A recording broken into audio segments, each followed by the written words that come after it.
The HOA destroyed my 100-year-old tree without permission, shattering decades of history in minutes.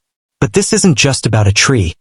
It's about exposing their secrets, challenging their authority, and standing up for every homeowner's rights in the neighborhood. For as long as the homeowner could remember, the giant oak tree standing proudly in the center of his front yard had been more than just a piece of nature. It had been a guardian of history, a living monument that had stood through storms, decades, and generations. Its branches stretched wide like calming arms, offering shade during blistering summers and scattering golden leaves across the lawn every fall. To the homeowner, it represented continuity, family, and the quiet comfort of knowing something timeless stood on the land he called home. The tree had been planted by his great-grandfather, long before modern subdivisions or manicured communities existed. It had survived wars, changing weather patterns, and countless cycles of life. The family always believed the tree symbolized their resilience. Whenever life felt overwhelming, the homeowner would sit beneath the old oak's massive canopy, letting the rustling leaves soothe the noise of the world.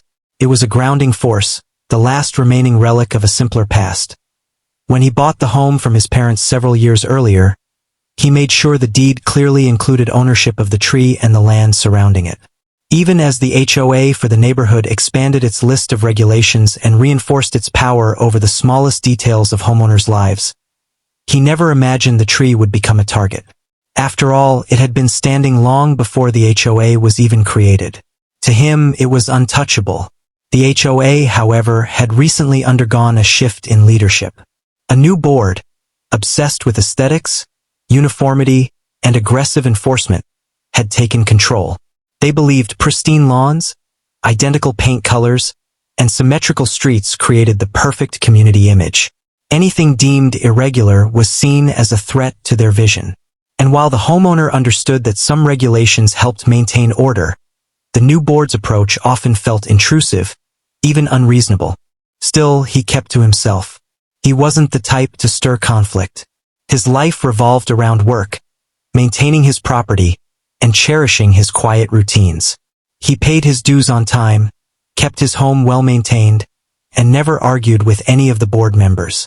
He believed that if he followed the rules and respected the community, he would be left alone. But a subtle tension began to build when small, unexpected notices began appearing in his mailbox.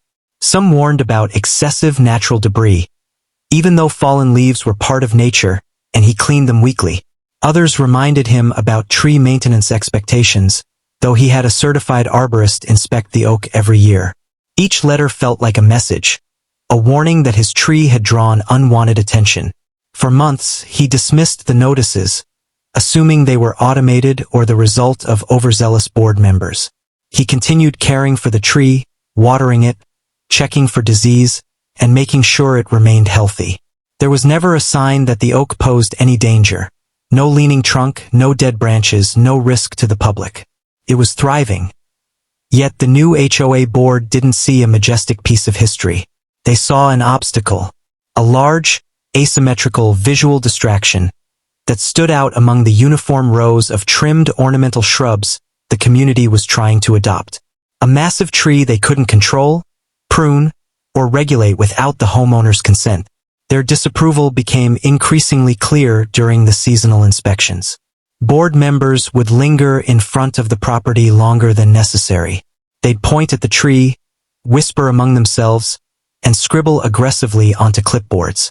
Their eyes conveyed something cold, something calculating. The homeowner didn't know it yet, but they were quietly planning to remove it. Everything changed on a morning that began like any other. The homeowner woke to the distant hum of machinery, a sound that grew louder as he made his way toward the front door. He assumed it was routine maintenance somewhere in the neighborhood, perhaps lawn crews or road repair. But as he stepped onto his porch, the noise sharpened into something unmistakable. Chainsaws. His heart sank. Across his lawn, several contractors were assembling equipment at the base of his beloved tree. Bright cones marked the perimeter. A wood chipper hummed in the background as sawdust drifted through the air like snowfall.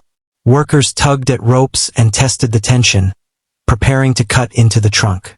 It didn't make sense. There had been no notice, no letter, no emergency alert. No calls, no warnings, nothing. The tree wasn't diseased. It wasn't dead. It wasn't even leaning. It simply stood there, healthy as ever, bearing witness to an act he never imagined would occur without his consent. He rushed forward, waving his arms, but the contractors ignored him, too focused on their instructions. That's when he noticed the HOA trucks parked nearby. White vehicles branded with the community logo, engines idling, board members standing proudly beside them. Their expressions weren't apologetic. They weren't hesitant.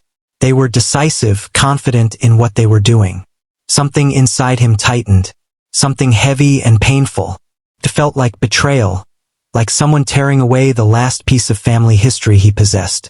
The 100-year-old oak tree, his connection to his ancestors, his childhood, and everything that grounded him was moments away from destruction. The HOA board members monitored the process as if they were overseeing a victory. They had prepared for this, planned it carefully, and chosen a time when they believed the homeowner wouldn't interfere. They'd executed their operation with military precision, avoiding any possibility of resistance. The homeowner's mind raced. How could anyone authorize such a violation of private property? How could they justify cutting down a century-old tree without permission? What gave them the right to erase something so meaningful? Before he could even process the moment fully, the first chainsaw roared to life. The sound pierced the air, vibrating through his chest like a warning. The workers approached the trunk, placing their blades against the bark that had stood solid for generations. And just like that, his world began to collapse. The homeowner watched helplessly as the saw bit into the wood, shaving off pieces of history. The tree remained strong, resisting at first, but he knew it was only a matter of time before its fate was sealed. The board members watched with satisfaction, as though they had righted some imagined wrong. In that moment, something changed inside him. The quiet, compliant homeowner he had always been began to fade. The injustice awakened something sharper, stronger, and unyielding. The HOA had crossed a line they could never uncross. As the first massive branch crashed to the ground, echoing through the neighborhood like a cry of pain, he made a silent promise. This wasn't over. Not even close. The hours following the destruction of the oak tree seemed to move in slow motion. The homeowner remained rooted to the ground long after the machinery went silent, staring at the jagged stump that replaced what had once been a towering monument. The air carried the sharp scent of freshly cut wood. Sawdust coated the lawn like a blanket of pale powder, settling even into the cracks of the walkway. Pieces of bark, pieces of history were scattered everywhere, discarded like debris. The contractors packed their equipment efficiently, speaking casually among themselves as though they had not just erased 100 years in a single morning. The HOA board members supervised the cleanup with the same detached confidence they displayed before the cutting began. To them, it was a job completed, a box checked off, an obstacle removed. When the last truck finally rolled away, leaving tire tracks pressed into the grass, the neighborhood fell silent again. Inside the homeowner, however, there was no silence. His emotions churned with disbelief, anger, and grief that seemed to gather in weight with every minute that passed. The loss felt personal in a way words could not capture. That oak tree had watched over his family for generations. It had held birthdays beneath its shade, weathered storms that shook the house, and offered a sense of permanence no matter how the world changed around it. Now its absence felt like an open wound. He returned to the stump, tracing the rings newly exposed by the saw. Each ring represented a year of life, a story layered within the wood. Some rings were thick from years of abundant rain, others thin during times of hardship. It had survived lightning strikes, droughts, and the passage of time. But it had not survived the HOA. Questions swirled through his mind. Why had they targeted his tree? What motive could possibly justify cutting it down without notifying him? If they believed it was dangerous, there would have been notices, warnings, formal procedures. If it had posed a threat to the community, he would have been obligated to remove it. But none of that had happened. Instead, they acted in secrecy early in the morning without documentation or consent. He walked back into his home and searched through all of his past HOA correspondence. He organized months of letters, emails, and newsletters on the dining table, spreading them out in a desperate attempt to find any mention of the tree. But the notices were vague, warnings about debris, reminders about appearances, and general statements about environmental conformity. Nothing directly called for removal. As he sorted through the papers, he remembered the board's recent push for a community modernization plan. It was a new initiative discussed in newsletters, encouraging every homeowner to conform to a specific aesthetic vision. The plan included standardized landscaping, regulated plant types, and removal of non-uniform natural growth. At the time, it felt like typical HOA micromanagement, irritating but manageable. He had brushed it off, never imagining the board would extend its reach to personal property. But now he saw it differently.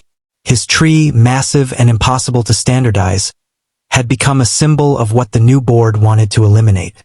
It didn't fit their idea of uniformity. It didn't match the manicured shrubs and identical saplings lining the street. It was old, unpredictable, and beyond their control. And that made it a target. Determined to uncover the truth, he researched HOA laws, guidelines, and property rights deep into the night. He found documents outlining the board's authority and limitations. They could enforce community standards, issue fines, and demand compliance, but they had no legal right to alter personal property without due process, documented justification, or owner consent. In every legal reference he read, one thing became increasingly clear. What the HOA had done was not only unethical, it was unlawful. The realization ignited a spark of resolve. The board had overstepped. They had violated property rights. They had destroyed something irreplaceable without the authority to do so.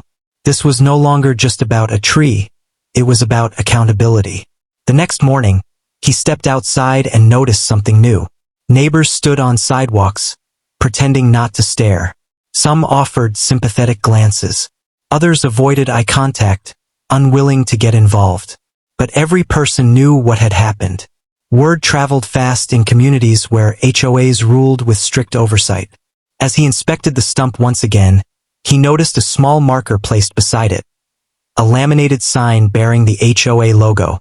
Below the emblem, printed neatly, was a short explanation. Removal conducted for community improvement and compliance. Further inquiries can be directed to the HOA board. He stared at the sign, incredulity giving way to frustration. The board had not only taken his tree, they were attempting to justify it with a generic statement lacking any factual basis. It was clear they expected him to accept their action quietly, as so many homeowners had done before when overpowered by the board's aggressive enforcement tactics. But he wasn't like those homeowners. Not this time. Not after this. He documented the site thoroughly, photos, measurements, timestamps. He saved the stump's condition, the scattered debris, and the laminated sign. He even collected chunks of the tree that had fallen near his driveway, preserving them as physical evidence of what had occurred. Every detail mattered. Every shred of proof would become part of the case he planned to build. As he continued examining the area, something else caught his attention. Near the street, partially buried in the grass, lay a crumpled piece of paper. It appeared to have blown off a contractor's clipboard. Curious, he picked it up and unfolded it carefully. To his surprise, it was an instruction sheet detailing the work order. At the top was the address of his home. Below it, in bold letters, were the words, "Immediate removal authorized by HOA board president." There were no added notes, no reasons listed, no safety assessments attached. Only a single signature at the bottom, belonging to the new HOA president himself. In that moment, understanding struck like lightning. The president, known for his obsession with modernizing the community and eliminating non-conforming elements, had personally ordered the destruction. This was not an emergency action. It was not group-approved. It was a unilateral decision driven by personal vision and unchecked authority. The discovery altered the course of everything. This wasn't just an internal issue. It was negligence, misuse of power, and potential legal misconduct. The homeowner now knew exactly who was responsible. and he knew exactly what he needed to do next. He gathered the documents, organized his evidence, and prepared for what would become a long, grueling battle. The HOA had taken something irreplaceable from him. Now he would take something back from them: answers, accountability, and justice. As night settled once more and the wind whispered through the empty space where branches once swayed, he stood firm in his resolve. The morning light brought clarity, but no comfort. Standing in the empty space where the oak had once reigned, the homeowner felt the weight of the HOA's audacity settle deeper with every passing moment. It was one thing to enforce rules, to demand conformity, and to maintain a neighborhood's appearance. It was another to strip someone of something sacred, something unarguably theirs, without so much as a warning. And yet, this had happened. The reality was undeniable. The HOA had acted in secrecy, and now the homeowner had to understand why. Determination replaced despair. The homeowner began meticulously analyzing every action, every letter, every prior inspection that might offer insight into the HOA's motives. Even casual observations of board meetings or community updates now took on new meaning.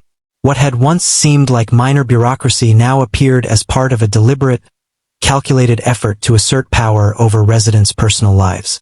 Every email, every notice, every casual comment suddenly seemed connected, forming an invisible web of control designed to intimidate and manipulate.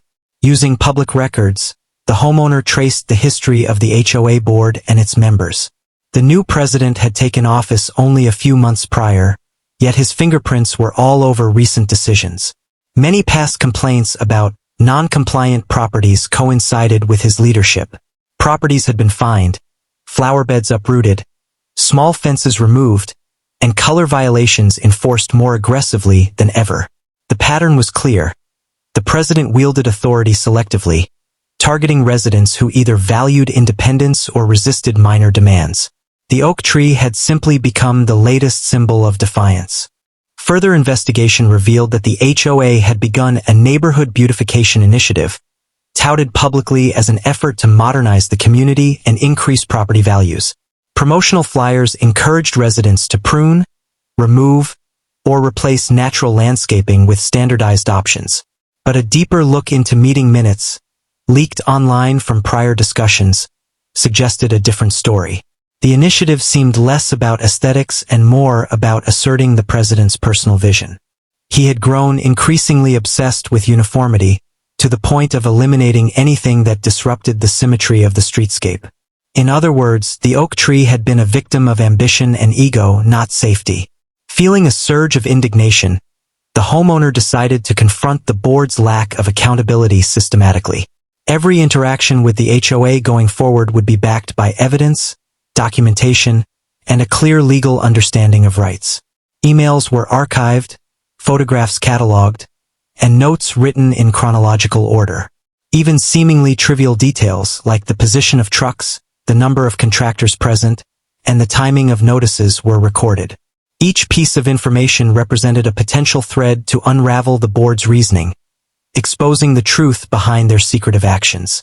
The deeper he investigated, the more inconsistencies he uncovered. Contractors had reported vague instructions from the HOA president, but no formal work orders existed in official records.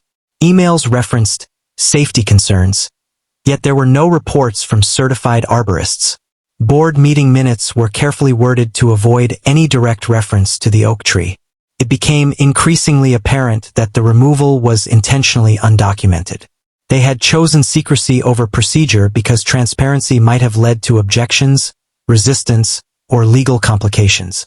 Neighbors, some of whom had long admired the oak, began to share whispers. Many had witnessed the tree for decades and felt the same shock and disbelief. Some had also experienced HOA pressure in smaller ways. Subtle threats, fines for minor infractions, or unsolicited advice on landscaping. While most kept their heads down, the homeowner realized he was not alone in feeling the weight of a board willing to stretch rules and bend authority. Slowly, a network of sympathetic residents began to emerge, ready to support any challenge to the HOA's unchecked power. The homeowner took careful steps to prepare for what would become an escalating confrontation. He contacted independent arborists for assessments of the stump and surrounding roots, confirming that the tree had been healthy and posed no danger. He also began consulting legal experts to clarify the board's authority and limitations under state HOA laws. Every meeting, every email, every photograph became a potential lever to hold the HOA accountable. Each detail mattered, because the battle would not be won by emotion alone. It would require strategy, precision, and undeniable evidence. Through the process, he noticed a troubling undercurrent. The HOA president seemed to operate with little oversight. Previous board members had quietly allowed small abuses to slide, perhaps out of habit or fear. But the new president appeared to relish control, targeting anyone and anything that disrupted his vision.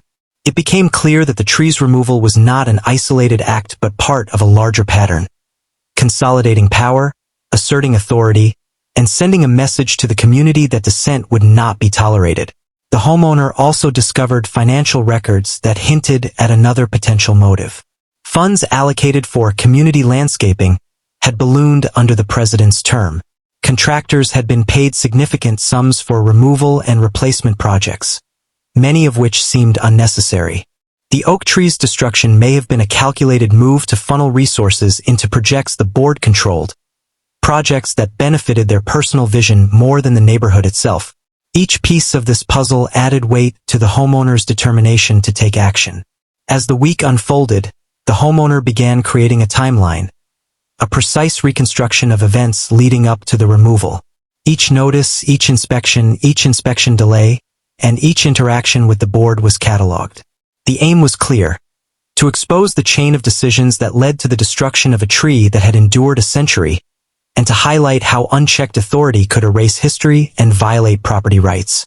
The effort demanded patience, discipline, and meticulous attention to detail, but it also provided a sense of control over an otherwise devastating situation. The homeowner was no longer merely grieving. He had become a researcher, an investigator, and a strategist. What had begun as a personal loss had evolved into a mission for accountability.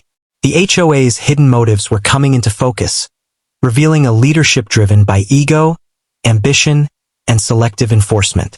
The next steps would require confrontation, legal action, and community support. As dusk fell and the yard remained empty, the homeowner stared at the stump once more. The tree was gone, but the fight had only just begun. The HOA may have cut down a piece of history, but they had ignited a resolve in the homeowner that could not be silenced. Their professional statements would later serve as powerful evidence, directly contradicting the HOA's claims of safety concerns. Each expert evaluation strengthened the homeowner's position and bolstered his resolve. As evidence accumulated, the homeowner recognized the importance of allies. He quietly began conversations with neighbors who had been silently frustrated by the HOA's overreach. Some shared stories of fines for minor infractions, unwanted directives about landscaping, or the intimidation of homeowners who dared to question decisions. While most had kept their grievances private, the destruction of the 100-year-old oak created a common ground, a shared outrage that now had the potential to unite the community. Small meetings were held, subtle conversations exchanged, and the beginnings of a network of support started to form. The homeowner also started attending HOA board meetings, observing carefully without initially confronting anyone. He noted the behavior, the tone, and the rhetoric of the board members. Many displayed arrogance cloaked as authority, enforcing rules with an almost mechanical adherence while masking personal agendas. Others seemed hesitant, unsure how to respond to questions about recent actions, hinting that the president's decisions were unilateral. It became increasingly clear that the board functioned as a machine of control, operating with little oversight and prioritizing its own vision over residents' rights. At the same time, legal preparation began in earnest. The homeowner consulted attorneys familiar with property rights, HOA regulations, and municipal ordinances. He outlined every detail: the timeline of events, evidence of health and safety, communications with the board, and witness statements from neighbors. The legal team emphasized the unusual and extreme nature of the removal, highlighting that unilateral action without documented cause could be challenged in court. With guidance, He began drafting formal complaints and documenting potential violations that could hold the HOA accountable. Every piece of preparation brought a sense of control and purpose. The homeowner carefully rehearsed his presentation of evidence, imagining how it might unfold if the case escalated. Each photograph, each expert report, and each neighbor testimony would form a chain of accountability. The HOA's secrecy and unilateral actions, once a source of intimidation, were now the very tools that could expose them.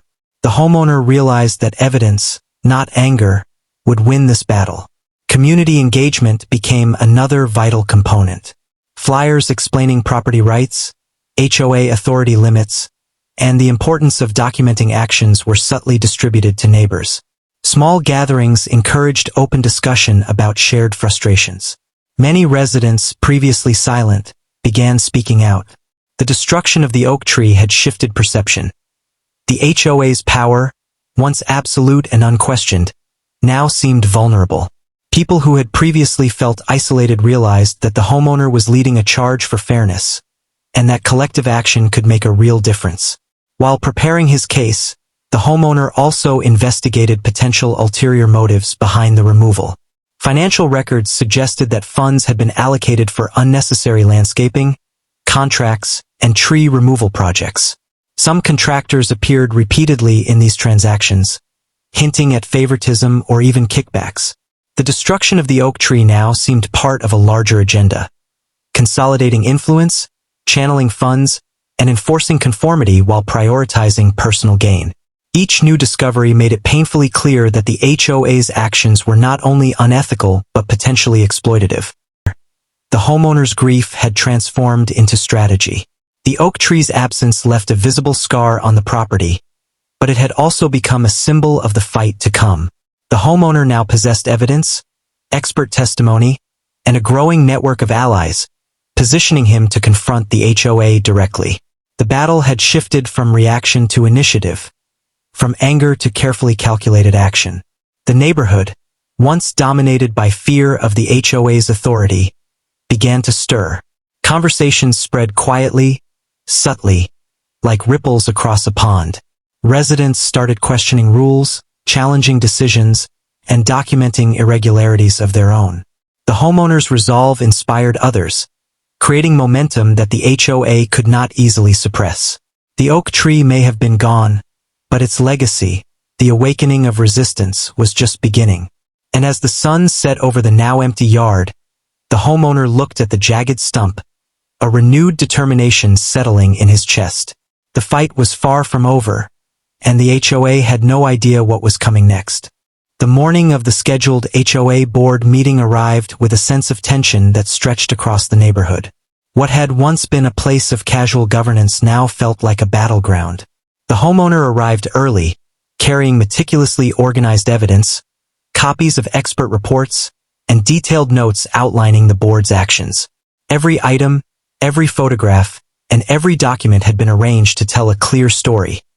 The destruction of a 100-year-old oak tree, executed without warning, documentation, or legitimate cause. Neighbors began arriving quietly, each carrying their own notes, stories, and frustrations.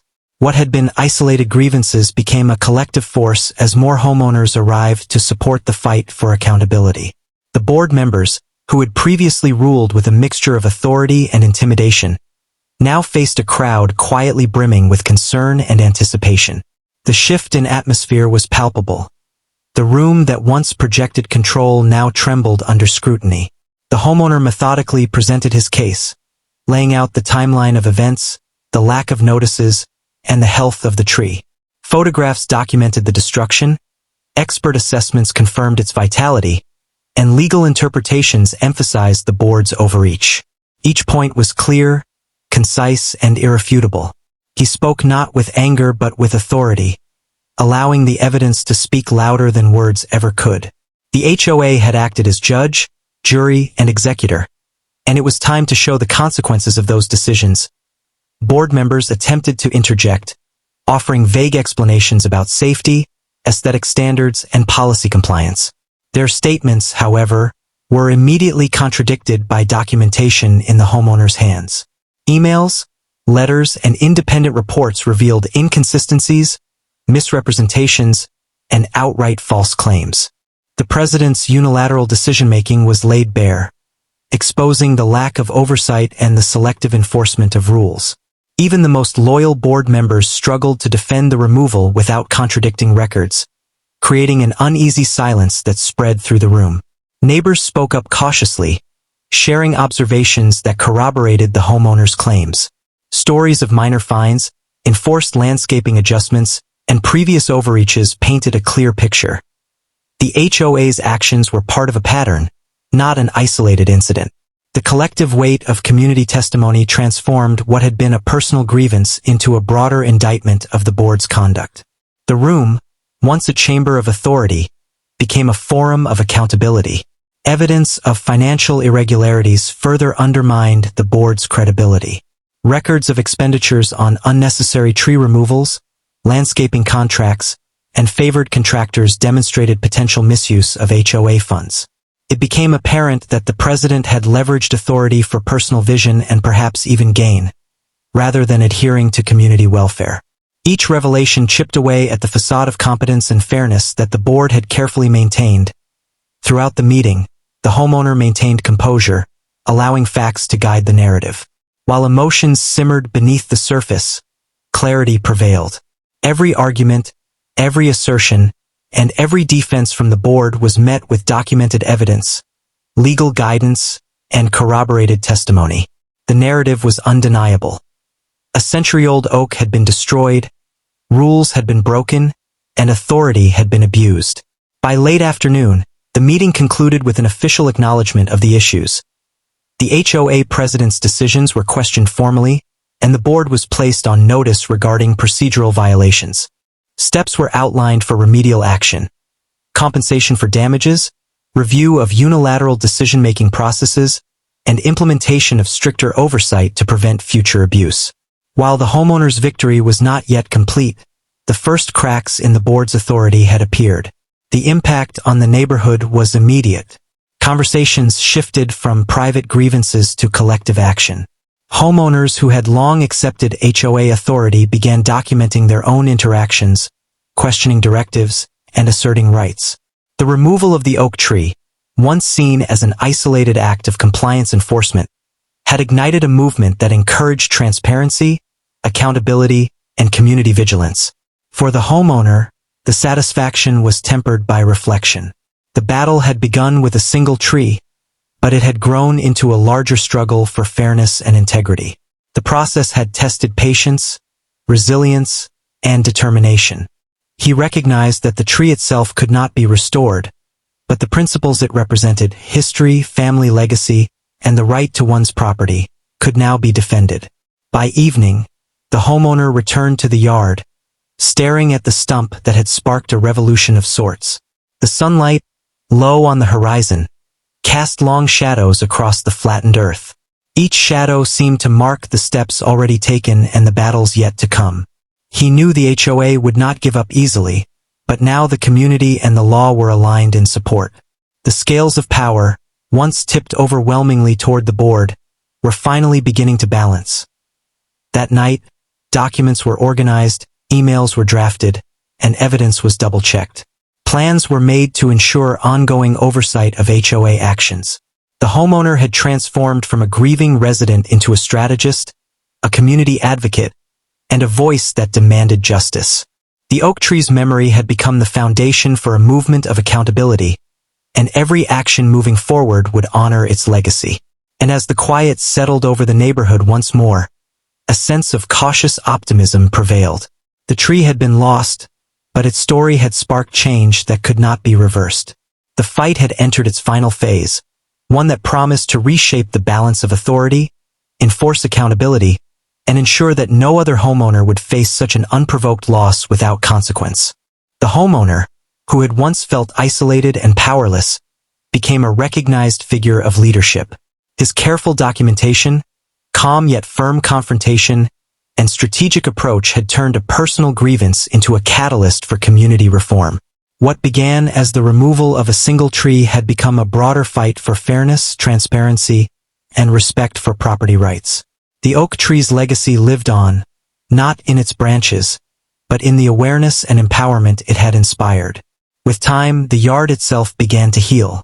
While nothing could replace the towering presence of the oak, new plantings were introduced, smaller, carefully chosen trees and shrubs that reflected the homeowner's taste and were maintained according to proper guidelines. The stump remained as a quiet reminder of the battle fought and won, a symbol of resilience and vigilance. It stood not as a scar, but as a marker of triumph, proof that even overwhelming authority could be challenged with persistence and evidence. Legal closure brought a sense of finality. The HOA was held accountable for its actions, and procedural safeguards ensured that the community could no longer operate under secrecy. The president, once wielding power without oversight, faced scrutiny and public accountability. Residents recognized that their voice mattered, that their rights could be defended, and that action taken collectively could reshape the power dynamics that had long favored the board. The homeowner's personal journey mirrored the transformation of the neighborhood. Grief over the loss of the oak tree had given way to determination, strategy, and ultimately empowerment. Lessons learned extended beyond property disputes. They spoke to the importance of community engagement, vigilance against unchecked authority, and the value of preserving history, heritage, and natural beauty. Every document filed, every photograph captured, and every conversation held with neighbors became a testament to resilience. As the months passed, the neighborhood began to regain its equilibrium. The tension that had once pervaded meetings was replaced by cautious collaboration. The HOA, once feared, was now accountable. Residents celebrated small victories, approval of landscaping decisions, fair treatment in property maintenance, and the inclusion of voices that had previously been ignored. While the oak tree was never replaced, its absence had catalyzed change that no other tree could have achieved. In quiet moments, the homeowner would stand near the stump, reflecting on the journey. The tree's removal had been an act of violation, but it had also become the spark for transformation. Every neighbor now knew that they had rights, that accountability could be demanded, and that even long-standing authorities could be held responsible. The struggle had been painful, but its outcome was lasting. A community more aware, more engaged, and more united than ever before. By the time the seasons shifted once again, the yard had taken on a renewed vibrancy. New growth appeared around the stump, symbolizing renewal and continuity. The homeowner, having navigated grief, investigation, confrontation, and advocacy, finally felt a sense of closure. The oak tree's story, though ending in loss, had inspired vigilance, courage, and collective action. Its legacy was no longer just wood and roots. It was a lesson in standing up for what was right, no matter how daunting the challenge. The HOA, now operating under strict oversight, had learned that unchecked power came at a cost. Residents had discovered that courage, preparation, and unity could confront even the most entrenched authority. And the homeowner, standing in the yard that once bore the mighty oak, realized that some battles are never just about what is lost.